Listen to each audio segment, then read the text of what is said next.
शरीर नहीं। इसी प्रकार जो व्यक्ति अपने भीतर खोज करता है, मैं इंद्रियां नहीं, शरीर नहीं, भावनाएं नहीं, विचार नहीं, ज्ञान भी मैं नहीं, जो ये समझता जाता है वो अंत में स्वयं को आत्मा के रूप में जान ही लेता है।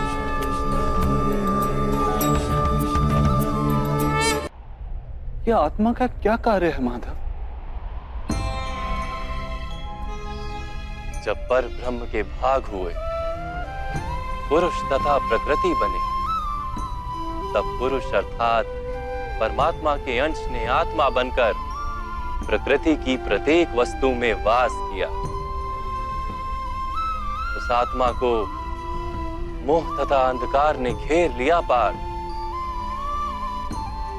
उस मोह निद्रा से जागृत होकर स्वयं को परमात्मा का अंश जानना ही आत्मा का कर्तव्य, उद्देश्य और जीवन कार्य है।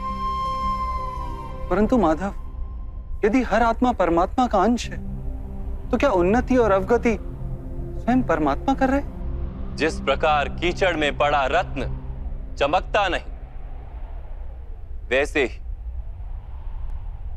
प्रकृति के 24 पदार्थों से घिरी आत्मा को विस्मरण हो जाता है कि वो परमात्मा का अंश है। अधिकतर आत्माएं अपनी देह को ही सब कुछ मानती हैं, स्वयं देह से भिन्न है ये जान ही नहीं पाती।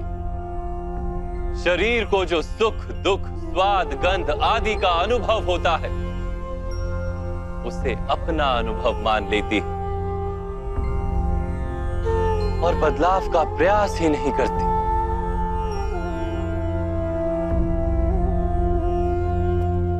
जो आत्माएं बदलाव का प्रयत्न नहीं करती,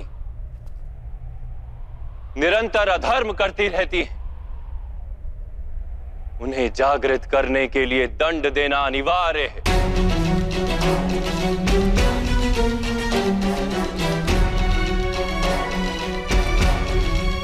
तुम भी ये जान लो पार्थ कि तुम शरीर नहीं, केवल एक आत्मा हो। इस रणभूमि में दिखाई देने वाला प्रत्येक योद्धा वो नहीं जो तुम उन्हें मानते हो। कुछ समय के लिए इन सब ने शरीर में वास किया, इनके शरीर मरेंगे, किंतु ये सब अमर, वो पुनः नया शरीर धारण करेंगे।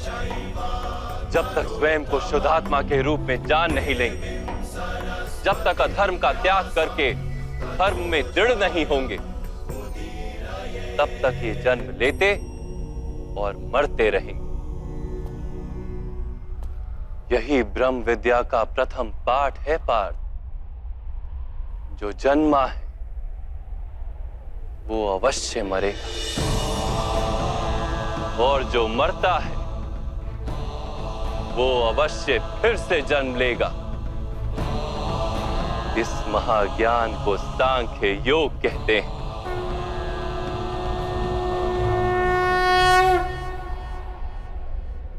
धर्म और अधर्म क्या है माधव?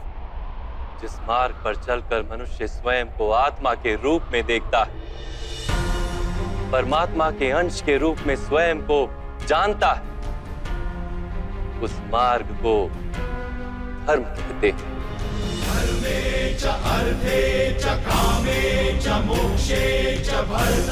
जब मनुष्य स्वयं को परमात्मा के अंश के रूप में जान लेता है, तब उसे ये अनुभूति होती है कि ये सृष्टि ही परमात्मा है और ये परमात्मा ही सृष्टि है।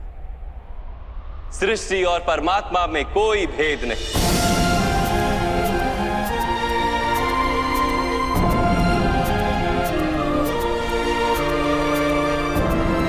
जो मनुष्य ये जान लेता है, वो दूसरे मनुष्यों और प्राणियों की ओर निर्दयी और कठोर नहीं होता। वो ये जानता है कि जीभ कटने से पीड़ा केवल जीभ को नहीं होती, उसकी अनुभूति समग्र शरीर को होती है। वैसे एक मनुष्य को पीड़ा होती है तो समग्र संसार उस पीड़ा का अनुभव करता है। जब तक संसार में एक मनुष्य भी पीड़ित है, तब तक वास्तव में किसी का भी सुख संपूर्ण नहीं। ये जानने पर मनुष्य का मन करुणा से भर जाए, उसे धर्म कहते हैं।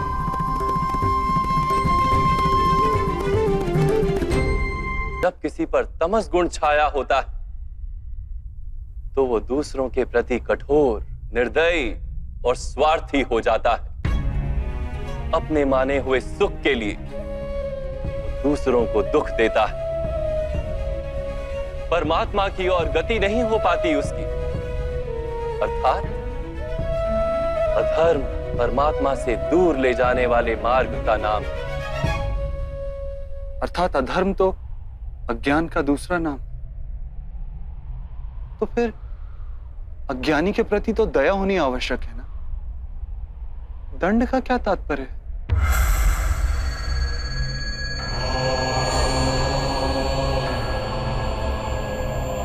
अज्ञानी जब ज्ञान का मूल्य जानने को सजना, ज्ञान पर दृष्टि डालने को भी सजना, तब दंड ही दया है।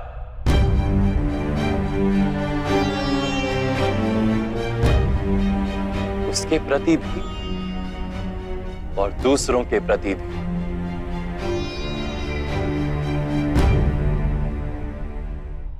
सृष्टि की गति सदा ही परमात्मा की ओर हो, यह अनिवार्य है। किंतु कभी कभी ऐसी स्थिति उत्पन्न हो जाती है कि अज्ञान, मोह और अधर्म बढ़ जाता है। संसार से धर्म लुप्त हो जाने का भय उत्पन्न हो जाता है। संसार से जब धर्म लुप्त हो जाता है, करुणा भी नष्ट हो जाती है और सत्य भी नष्ट हो जाता है। आने वाली पीढ़ियों को धर्म प्राप्त हो सके, इसके लिए आज अधर्मियों का नाश करके धर्म की पुनः स्थापना करना अनिवार्य है। कथा संग्राम की, विश्व के कल्याण की। आज भी ऐसी ही स्थिति है पार्थ, और धर्म स्थापना का कर्तव्य तुम्हारा है। इसलिए निर्बलता का त्याग करो और इस युद्ध के लिए सज हो जाओ। और इस युद्ध के लिए सज हो जाओ। इस युद्ध के लिए सज हो जाओ।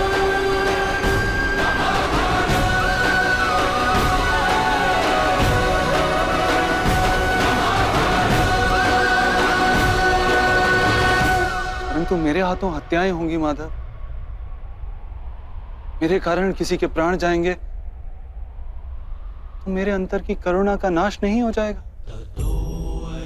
और यदि धर्म का आधार करुणा है, तो क्या मेरी आत्मा धर्मी नहीं हो जाएगी?